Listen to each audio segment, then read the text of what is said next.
boa noite. Eu sou a professora Karen e hoje nós vamos falar um pouquinho sobre evolução, as primeiras teorias, né? Então nós vamos falar um pouquinho sobre como os seres vivos surgiram, como esses seres vivos evoluíram até os tempos atuais. Como é que nós sabemos que os seres vivos mudam ao longo do tempo? O que é que prova? Tem alguma coisa que prova isso? Né? E quem foi o primeiro ou os primeiros a perceber a existência dessas mudanças? Então é um pouco sobre isso que nós iremos falar. Então, mas o que é evolução? A evolução era um processo. A evolução não é melhorar. Muito pelo contrário, a evolução é mudar.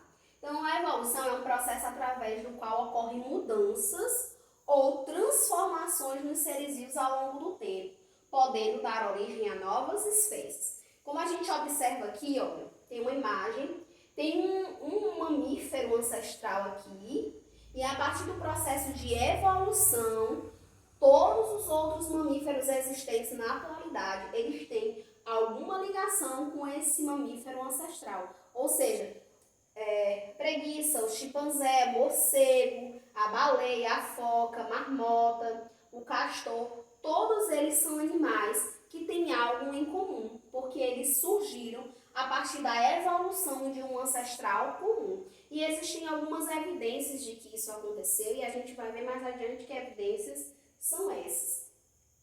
Mas até chegar à ideia do que é evolução, as ideias que se tem hoje, chamada, né, e voltada a muitos pesquisadores, algumas teorias iniciais elas surgiram e elas tentavam explicar por que alguns animais eram tão semelhantes, por que alguns animais, alguns seres vivos, fisicamente eram tão diferentes, mas em outras situações eram tão parecidos, ou o inverso, por que não se assemelhavam em nada, mas viviam no mesmo ambiente. Então, as primeiras teorias a surgir, a primeira teoria a surgir foi a chamada de fixismo. Como o próprio nome diz, era algo fixo. O fixismo dizia mais ou menos o seguinte, que as espécies elas não mudavam ao longo do tempo, elas eram sempre iguais, né? Desde a criação até os dias atuais. E o fixismo ele estava muito relacionado ao criacionismo, que é aquela ideia de que tudo que existe foi criado por um ser divino. É importante eu ressaltar aqui que o que eu expresso sobre a evolução não são ideias minhas, são ideias científicas baseadas em estudos e em descobertas, né, que tem uma fundamentação científica e um embasamento. Então, o fixismo ele diz o seguinte: essa borboleta surgiu, ao longo de milhares e milhares de anos ela vai permanecer igualzinha, se a espécie dela não for extinta. Essa outra que surgiu, ela vai permanecer igualzinha, porque as espécies elas são fixas, elas são imutáveis, mas essas ideias elas foram caindo, elas foram sendo derrubadas por outras ideias e pelo que estava acontecendo, né? Fósseis sendo encontrados, a gente vai ver mais adiante, de espécies que não existiam mais naquela época, mas em que em algum momento existiram, e isso fez com que o fixismo deixasse de ser acreditado. Depois do fixismo, né, alguns anos depois, surgiu, né, havia um naturalista, e esse naturalista chamado Jean-Baptiste, ou popularmente conhecido como Lamarck, ele fazendo observações, ele propôs o seguinte: ele propôs explicar que as espécies mudavam e se transformavam ao longo do tempo. E ele escreveu sobre isso, né, em um livro chamado de Filosofia Zoológica.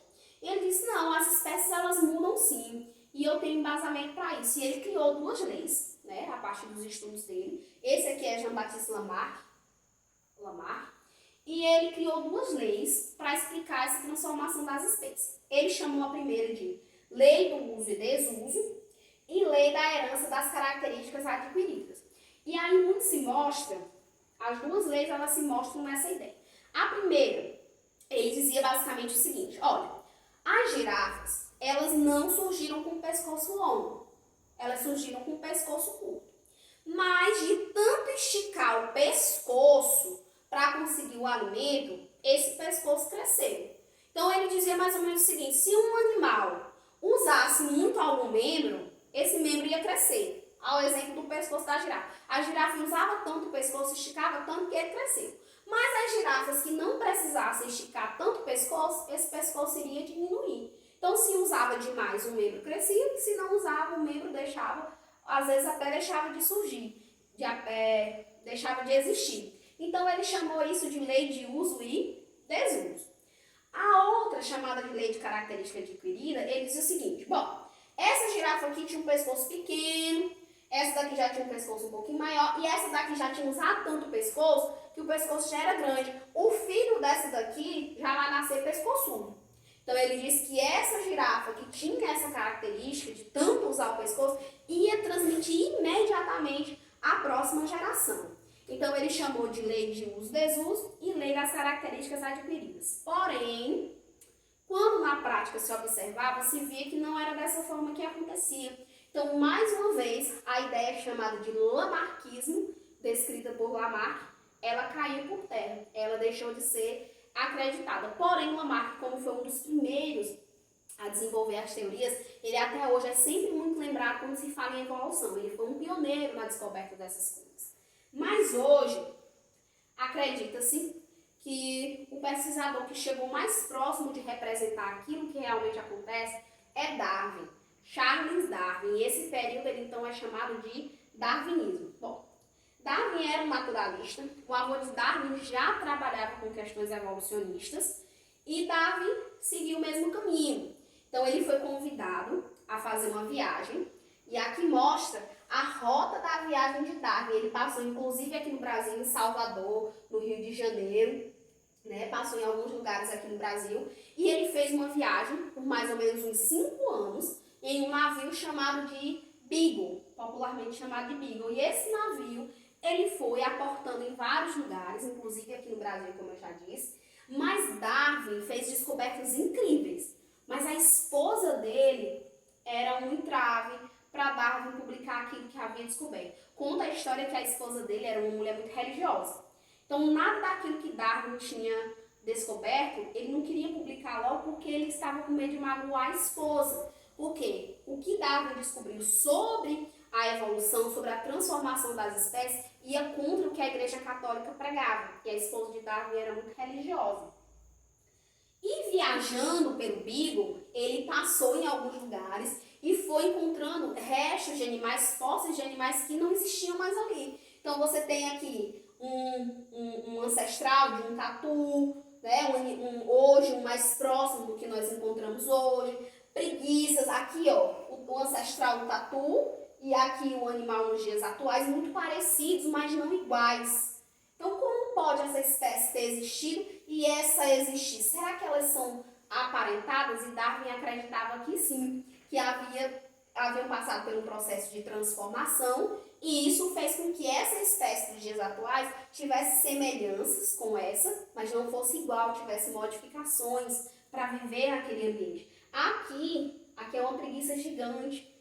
Tem fósseis de preguiças gigantes. Se sabe que elas viveram, mas elas não existem mais. Mas hoje nós temos os descendentes, que são as preguiças de tamanho considerado para a atualidade normal. Então, quando ele foi viajando pelo Beagle, ele foi percebendo isso, mas em nenhum lugar estava escrito isso. Será que eu estou vendo o que realmente eu estou vendo? Darwin se questionava muito. Mas quando Darwin chegou na ilha de Galápagos, que é uma ilha no Oceano Pacífico, foi onde ele se maravilhou com tudo que ele já tinha descoberto. Então, lá é um conjunto de ilhas. E ele observou vários animais que não havia em nenhum outro lugar do mundo.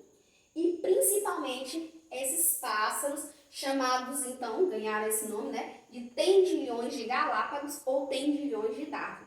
Então, Darwin foi em várias ilhas e ele percebeu que eram pássaros muito semelhantes, mas que havia em cada ilha o bico dessas aves era de um formato diferente. E ele percebeu o seguinte: em algumas ilhas, os tendilhões se alimentavam de insetos, então o bico deles era um pouco mais arredondado. Em outras ilhas, o mesmo tendilhão, e o tendilhão ele conseguia ir de uma ilha para outra em algumas situações, e às vezes não, dependendo da situação. Alguns outros tinham colorações um pouquinho diferentes, mas o bico também era diferente, porque esses aqui viviam em ilhas onde tinham muitos cactos. Então, eles conseguiam se alimentar entre os espinhos. Então, essa observação de que aqui eles tinham o mesmo ancestral e que foi acontecendo variações devido ao ambiente em que eles viveram, foi o que deu um alerta para Darwin, né? De que as espécies elas passavam por transformações devido ao ambiente que eles viviam. Mas essa transformação não era semelhante àquela de Lamarck, né? Hoje o pescoço da girafa é grande, quando ela tiver o filhote já vai nascer com o pescoço grande, não. Essas transformações, elas aconteciam ao longo de anos e anos, ao longo de milhares e milhares de gerações. E essas transformações, essas qualidades, essas adaptabilidades, elas eram passadas ao longo da geração. E aqui são alguns animais que existem que Darwin conheceu em Galápagos, nessa ilha. Aqui, não sei se vocês sabem, mas a iguana é um animal terrestre. Ele não nada. Em Galápagos existe a única espécie de iguana marinha. Essa iguana aqui, ela tem células próximas aos olhos para eliminação do sal. Por quê? Na ilha,